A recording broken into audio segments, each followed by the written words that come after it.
Bem-aja, Senhor Presidente, pelo convite formulado para aqui estar hoje, no arranque de mais um ano escolar. Saúdo, na pessoa de Vossa Excelência, além da avisada ponderação da Presidência, o qualificado contributo de todo o Conselho.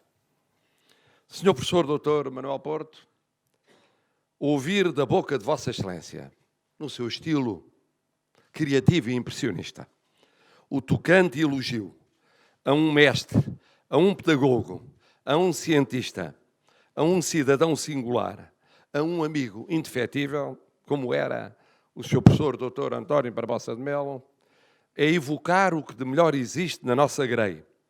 E o Presidente da República irá assinalar, na senda dos seus sucessores, no tempo ajustado, assim fazendo justiça a um percurso de vida excepcional.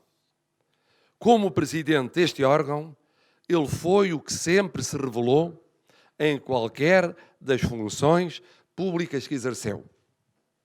Um exemplo de sageza, de temperança, de ecumenismo e de humanidade. Minhas senhoras e meus senhores, foi há 66 anos que, privilegiado como poucos, entrei no chamado ensino infantil, assim iniciando um ininterrupto percurso de convívio com o sistema de ensino. Já antes, é bem de ver, começara em família o meu processo educativo. Nestes 66 anos, pude testemunhar o que era um país de idosos, analfabetos, de escolaridade obrigatória de 3 anos para crianças do sexo feminino até 1957. A partida da maioria dos colegas no fim do ensino primário ou no termo do primeiro ciclo inicial. As competições classistas com a Escola Técnica Profissional Paredes Meias. A rarefação na entrada na faculdade. A saída de pouco mais de uma centena, ou seriam mesmo menos, de licenciados. E depois, a seleção dos mestrandos e o lento arrancar dos doutoramentos. Ainda em 1974, só 8% das crianças frequentavam o pré-escolar. Menos de 1/3 dos jovens com 15 anos estava na escola. E a taxa real de escolarização do ensino secundário não atingia os 5%.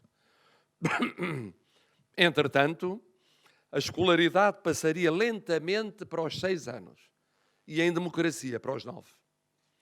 A visão precursora de José Veiga Simão daria novas asas à intuição cosmopolita, mas prematura no contexto político vivido, de Francisco Leite Pinto.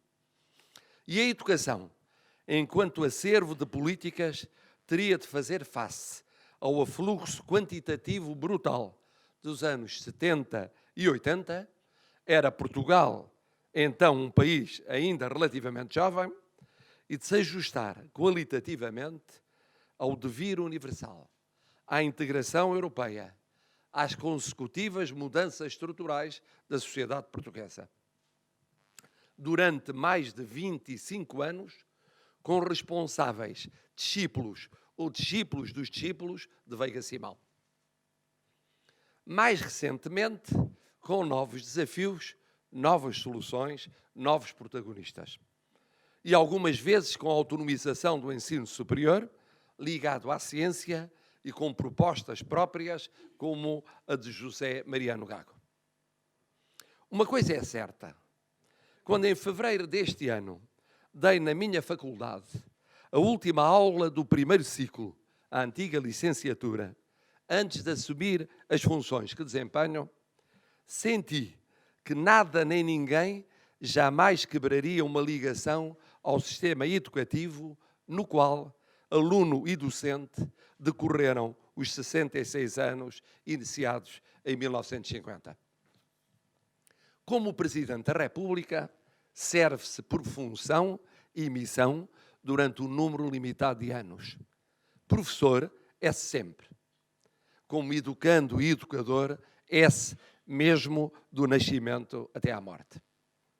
Por isso, imaginarão a saudade com que, por uma vez, não inicio o ano letivo num anfiteatro da minha escola, saudando uma nova leva de futuro, com a alegria, o empenho e o natural sonho de quem recomeça um percurso mais virado para o futuro do que para o passado.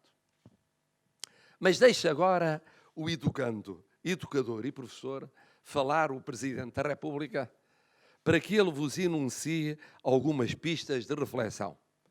Não demasiadas, que todos os começos de ano letivo são ou deveriam ser, por natureza, convite a arranques compassados, serenos, ainda distanciados do calor das refregas cotidianas. Primeira reflexão. A miúdo se esquece que sistema de ensino e sistema educativo são realidades bem distintas. E que pensar a educação só para o primeiro é ignorar protagonistas cada vez mais importantes que também entram no segundo. Não são alunos, nem professores, nem pessoal não docente, nem dirigentes ou agentes de ministérios, de autarquias ou de escolas ou centros de pesquisa e de ensino. Mas existem. São pais, parentes, entidades da sociedade civil, sociais, culturais, empresariais, comunicacionais. Ignorá-los é imaginar um mundo escolar fechado ou uma torre de marfim política solipsista. Segunda reflexão. A mudança é a constante deste tempo, acelerada por vezes vertiginosa. Saber compatibilizar essa mudança, ou até a sua antecipação, com o mínimo de estabilidade e previsibilidade no sistema e adequada relevância aos valores verdadeiramente duradouros, é a maior dificuldade na definição e execução das políticas educativas. Não é possível, ou melhor, não é desejável, que cada governo, cada maioria que chegam ao poder, queiram, num ápice, rever ou reformar tudo o que se lhes afigure contradizer posturas doutrinárias ou promessas eleitorais. As mais das vezes sem avaliação prévia dos regimes vigentes.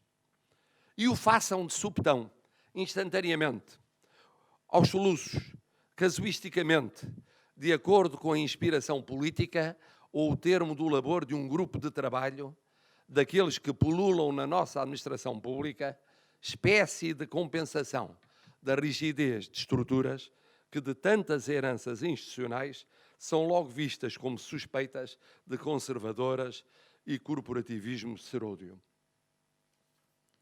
Não mudar não é solução. Saber mudar em clima de estabilidade e previsibilidade é o talento indispensável. Terceira reflexão. Porque a estabilidade e a previsibilidade podem e devem ajudar a maximizar os efeitos virtuosos do ajustamento à mudança, importa concitar o maior número possível de perspectivas de encontro e de aproximação de pontos de vista entre partidos políticos e parceiros sociais no domínio educativo. Em termos micro, trata-se de vivificar as orgânicas de representação das instituições e de inserção dos membros vindos de fora delas, e depois ampliar esse diálogo institucional através de iniciativas abertas às comunidades envolvidas. Em termos macro, relevantes para as leis, os regulamentos, as doutrinas enquadrantes, este Conselho, que para o ano festejará os seus 35 anos, deve ser lugar geométrico privilegiado, embora não exclusivo, de indagações, de ponderações, de confronto de experiências e de propostas que ganham em serem o mais englobantes possível. Foi António Barbosa de Melo quem disse, na audição pública realizada pelo Conselho Nacional de Educação, em 2007, sobre a Lei de Base do Sistema Educativo, que a educação é uma obra de todos os portugueses, de todas as instituições e de todos os atores. Claro que nesses debates amplos e frutíferos, não pode nem deve o Conselho nunca esquecer a sua vocação consultiva, nem ignorar o protagonismo decisivo do Parlamento e do Governo. Mas pena seria que governo que chegasse ao poder ou oposição que dele acabasse de partir desconfiassem da composição do Conselho Nacional de Educação e reduzissem, por vezes ao mínimo exigível, a importância da sua audição, considerando um travão dispensável ao impetuoso sopro criador que consigo se traz quando se chega ao governo, ou ao inevitável lamento perpétuo que a travessia do deserto sempre envolve. Insuspeito que sou de ortodoxias, rotinas ou de ser arredio a mudanças, ainda assim lamento que em momentos importantes o Conselho possa ser visto, por uns e por outros, mais como empecilho do que adjuvante construtivo, desperdiçando-se a oportunidade de o ouvir, mesmo que mais não seja para se decidir exatamente o contrário daquilo que ele avisa, aconselha ou propõe. Na dificuldade de se caminhar para um natural acordo de regime na educação, ao menos que se valorize quem pode, fora dos calores da luta parlamentar ou das solidões governativas, aplanar obstáculos, promover pontes, proporcionar entendimentos.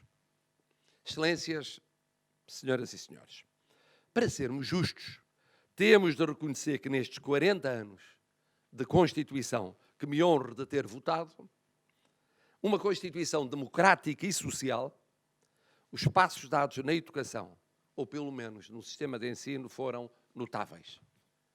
Olhada a base de que partimos, e foram notáveis em acesso, em frequência, em saída e em excelência de tantas instituições e centros de pesquisa, docência e desenvolvimento. Continuamos, mesmo assim, a ter taxa de abandono escolar que, descendo dos 50% para perto dos 14%, não atinge a média europeia. E o último censo ainda referia 40% de jovens entre os 20 e os 24 anos a não completarem o secundário, permanecendo no mercado de trabalho por um período de tempo não inferior a 2 gerações. E ao lado destes atrasos comparativos, há um mundo de desafios a nascer em termos absolutos e relativos, já que a realidade envolvente não para, antes estuga o seu ritmo de mudança. É um desafio constante e difícil, em que nos ciclos mais críticos, como aquele que atravessámos nos últimos anos, dados de inquéritos ou outros estudos sugeriram ou ainda sugerem desmotivação de professores ou de alunos. Realidade essa, infelizmente, natural, numa sociedade em que as crises prostram mais do que motivam, desanimam mais do que estimulam, deprimem mais do que mobilizam. Por muito que se queira acreditar, como alguns acreditam, nas teorias do caos criativo, mais fáceis de aceitar para os teóricos e os políticos que as concebem ou pretendem aplicar do que para os povos que as sofrem. Ouvi, aliás, com atenção as palavras de Vossa Excelência, Sr. Presidente, sobre alguns problemas importantes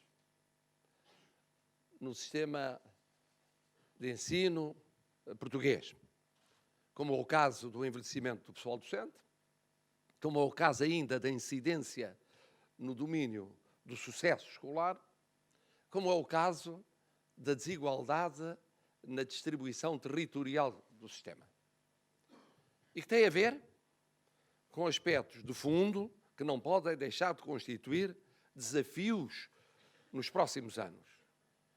As assimetrias territoriais claramente relacionadas com o imperativo da descentralização, que é uma prioridade política inadiável. Os outros problemas decorrentes, não apenas da crise intensa vivida nos últimos anos, mas de uma situação letárgica de crise que é muito mais antiga, e de outras assimetrias sociais, económicas e culturais na comunidade que constituímos. Não é possível dissociar o sistema de ensino e o sistema educativo como um todo do contexto económico, social e político envolvente. E se há realidade que temos de reconhecer, é que o nosso sistema de ensino conseguiu, de forma notável, esbater o que seriam naturalmente os efeitos diretos dos estrangulamentos estruturais da sociedade portuguesa. O que seria normal era que tivesse havido uma involução, uma menor evolução no sistema de ensino do que aquela que existiu, atendendo aos problemas estruturais da nossa sociedade, para além dos momentos críticos mais intensos. Mas agora que temos a obrigação de criar condições de crescimento, de emprego, de mais justiça social na saída da crise, com ímpeto renovado, embora sem experimentalismos excessivos, temos também, no domínio do sistema de ensino como no sistema educativo, de as aproveitar devidamente. E por aqui chego aos votos para o ano que se inicia.